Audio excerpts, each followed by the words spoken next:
আমাৰ অসমৰ বাগিচাসমূহত আমাৰ চাহ শ্ৰমিকৰ যি অৱদান সেই অৱদানটো কিন্তু প্ৰত্যেকবাৰে কেতিয়াবা মেনেজমেণ্ট পক্ষ হওক কেতিয়াবা চৰকাৰে কিন্তু আমাৰ কষ্ট আমাৰ যিটো ইয়াত শ্ৰমদানৰ যিটো মূল্য সেই মূল্য প্ৰদান কৰিব নিবিচাৰে বিভিন্ন সময়ত কিন্তু সেই ব্ৰিটিছৰ কায়দাৰে কিন্তু এতিয়াও শ্ৰমিকক কিন্তু দমন কৰিব তেওঁলোকে বিচাৰি থাকে আজি যোৱাকালি জিতেন দাঁতি নামৰ আমাৰ জিঞ্জিয়া চাহ বাগিচাৰ এজন স্থায়ী শ্ৰমিক তেখেতে বাগিচাত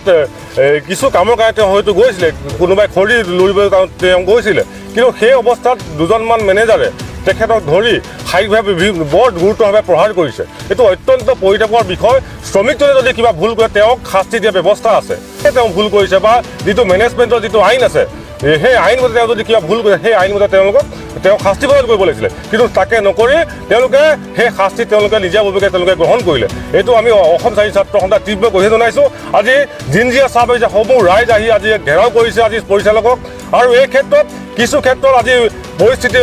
বিষম ফালে গতি কৰিছিলে তাৰ কাৰণে আমিও দুখিত পাৰোঁ তথাপিও আমি এটাই আহ্বান জনাইছোঁ প্ৰশাসনক যাতে সেই মেনেজাৰৰ ওপৰত কঠোৰ ব্যৱস্থা গ্ৰহণ কৰিব লাগিব তাৰ লগে লগে চাহ বাগিচাখন যাতে সুচাৰুৰূপে পৰিচালিত হয় তাৰ কাৰণে কিন্তু